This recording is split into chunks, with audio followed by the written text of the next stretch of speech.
Hello and welcome to another video. So today we're taking a look at a Vengeance Blood rotation list. This is from JCG 2018, obviously, February 18th. Not a bad deck overall, definitely very good. I would say it's definitely one of my top 3 competitive, no, not so much competitive decks, ladder decks at the moment that I've been running. It's been surprisingly good, honestly. 5-win streak on my first run through with it. The first couple of games were a loss, so it's 5 out of 7. I'd say that's pretty good so far. I haven't had a lot of time to test it, but it is very similar to very many other Vengeance decks, so it's very easy to see why this is so effective.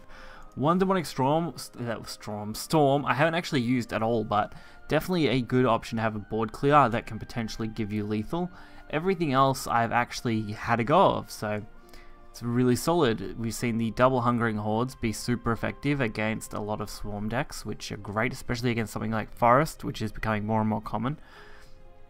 Belfgor, of course, being a core card, and everything else kind of just fitting that aggro burn damage slot that you want, so really nice to see all of these. So we'll get right into some games and check it out.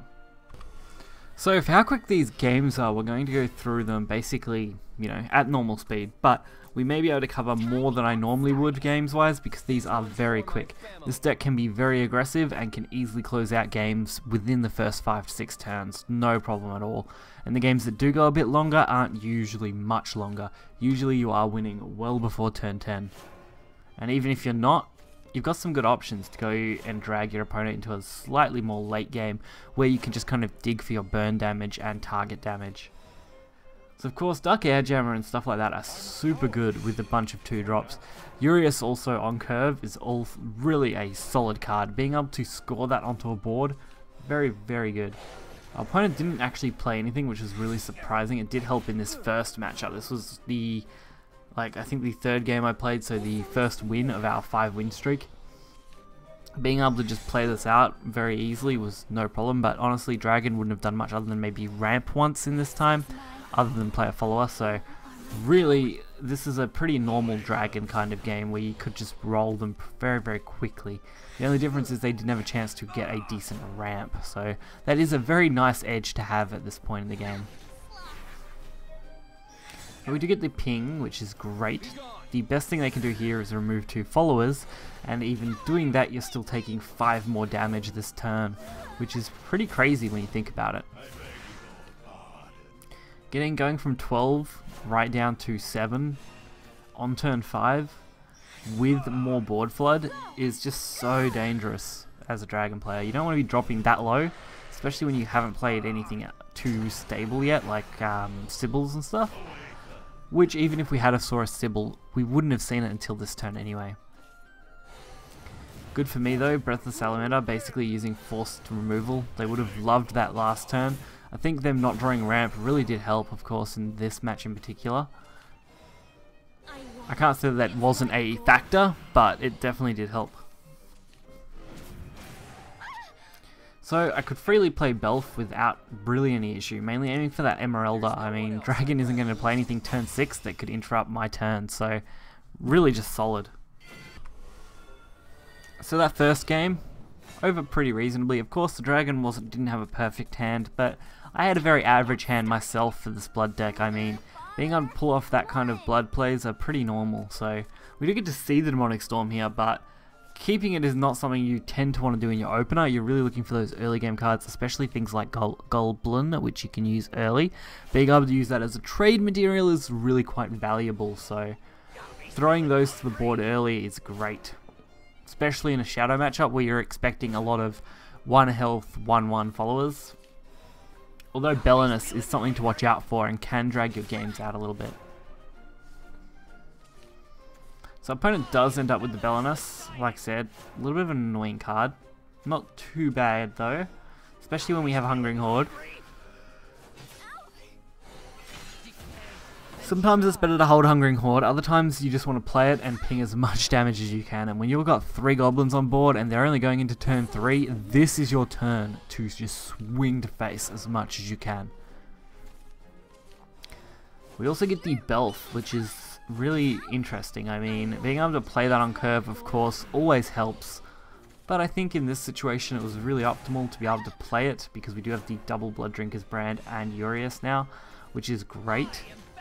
And even with their trades, the best they can really do is remove, say, 2 things here, which for me is a massive advantage, provided they don't say Zombie Party, which does allow them to remove 3, so I still get to keep 1, which is more than enough to deal some extra damage, and really no concern at all. I do decide to just throw the Jammer though, instead of using Blood Drinkers brand at all. Fortunately we do get both Bahamut's, probably one of the worst air gemmers I've ever thrown to the board, but it does give us a chance to really just kind of stabilize. You don't see Shadow running any kind of major AoE, especially not turn 5. Usually your AoE's turn 6 for the deal, and you just don't see that. Really not that surprising. Saris of the Night though, a little bit of a nuisance because it can easily remove this, although it is very susceptible to Angel of the Word and Blood Drinker's brand next turn.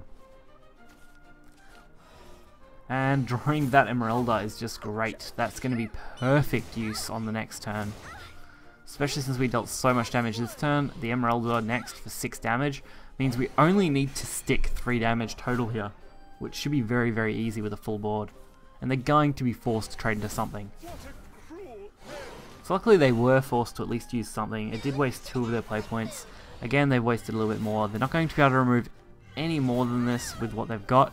They're only going to get rid of 3 of the 5 followers, which means we're guaranteed to be left with 3 damage. I mean, there was no chance not to be left with 3 damage there with what they played. If they had had a better hand, they might have been able to remove more, but at the moment, that was the best they could do. And luckily for me, that's exact lethal. Even if it wasn't, I don't think they would have recovered easily. So that's the kind of games you get with this Vengeance Blood deck. Really looking for those early cards. So this one was, I think, exceptionally quick. I mean, Daria decks are not great against Vengeance Blood. Vengeance Blood does tend to basically just eat them alive most of the time because of how aggressive you can be. Of course, a perfect Daria play is going to always be hard to counter no matter what deck you're playing, but doesn't make it impossible to win. If you can outdamage a Daria deck, which is fairly easy in the early game, you can usually just use that to roll the rest of the game in your favor. Of course, the Insight turn 1, pretty common. And I do get Goblin, which is perfect. I think if I didn't have Goblin, it would have been a little bit harder because I wouldn't have had that turn 1 play. But at least this way I have something to go out onto the board. So Hungering Horde removes the little Golem, not really a worry. And they only go for some draws, which is fine, so we can just keep picking some more damage off. And with Urias, and Spiderweb Imp, our turn 4 actually has some really nice options. Either double Urias or a Spiderweb Imperius will be really good for protecting the rest of this board. Especially with the Evolve. Getting us that Evolve will be absolutely priceless damage. Plus we get closer and closer to Vengeance with that Spiderweb Imp. So when we go to play it, it's definitely going to be a positive play over a negative one. And really now, anything they play is going to be difficult. I mean, 3 damage is hard for Daria to remove in general, unless they get lucky with that, as you just saw, the Mysterian Library card, or Mysterian Book, or whatever it is, that gives them that extra spell. If you don't hit the 3 damage spell, it's very hard to remove 3 cost things effectively. Of course, there are Wind Blast and other spells, but they're really high cost to remove something reasonably low. And you really want to be using those on much bigger threats. So lucky for me, Scarlet Saber, perfect removal. I get another Evolve, that's 6 damage to their face, leaves up my Urias, we have a Bane on board. There isn't too much more that Daria can do play-wise that can really make a difference to their boards. We probably defend with a Spiderweb Imp and we play a Merelda on 7, and really what else will there be to it? So the Chimera makes a last-ditch effort to kind of clear this out as best it can. Of course, the question then becomes, is this going to be enough to survive? It does let them live, but with 5 health, we only have to draw a couple of burn spells. Or, you know, something like Dark General that we can just throw to the board now for pretty much no reason. I mean, even if they ward up, Emeralda clears it, so all we have to do is let the Dark General survive. Which with no evolve points and we're only relying on Chimeras, It's not something Daria could probably do too easily. They haven't really had a decent chance to play Daria just outright. So with that, Esmeralda does secure us game. We can easily use that to get rid of this 5-5 and then evolve the Dark General. And with the Belf draw, even if we hadn't, we could have at least removed the 6-2 and the 5-5 that turn and played Belf nicely to set up Esmeralda next turn. So really, we would have been fine either way. And the last game for this video is Swordcraft. Swordcraft is a very aggressive deck as well, so it does play very interestingly with Vengeance. Vengeance is definitely something you want to take advantage of in a sword matchup, because sword is going to put you to 10 very, very quickly, but in that 10 range they can quite easily try and take a lethal against you. So being able to make sure that you're very careful about what you leave on their board and what you don't leave on their board is extremely important. Also, wards make a huge difference, so the Spiderweb Imp draw is absolutely crucial to our game plan going into this matchup. Being able to have that out as well as possible, basically. Like, I could have played it then, but I want more advantage. Sword isn't going to clear a 1-3 easily this turn, so it's definitely better to play it now, whereas Spiderweb Imp next turn works really, really nicely. Because on turn 3, all I really want to be doing is blocking, because their turn 2 drop in sword, especially if they're going second, is going to be more potent than their turn 1 drop. We see the Angel of Word, not really doing too much, which is good, and basically we block out the rest of their damage for this game, or at least so far. Also decide that taking the Belf turn here was good. We only have 6 loss on this Belf play, but our gain is massive. I mean, they're now forced to remove 3 very difficult followers in general, especially since they can't just outright remove them with one shot. It's going to be very hard for them to push back against this on this turn, because they need to get rid of this 1-3. They also need to be able to remove the 4-4 effectively, also by removing the 1-2. Lucky for me, they do also keep pinging themselves, which is a good advantage. Although they do decide to go all face, which a little bit of their downfall, honestly. Like, the Scarlet Saber now removes something and heals me, so that's great. If they do have an Albert, I am in an awkward spot, but not a bad one, because it's only going to be 6 damage once I remove most of this from the board. Really not quite there with Albert. And if they don't have Albert and they don't manage to remove most of this, I can pretty much just go face with whatever I need to. Dark General and Razory Claw, that's a guaranteed 9 damage. We don't need much to stick then. Actually, we only need the 4-2 to stick, which looks like it does very, very easily, with a couple extra pings, so it's even better. So we can very easily just win with this outright, I think. So 6 plus 4, 10 plus 1, that's 11. Dark General, the MVP of this matchup. So this deck is very, very strong. Definitely don't second guess Vengeance Blood.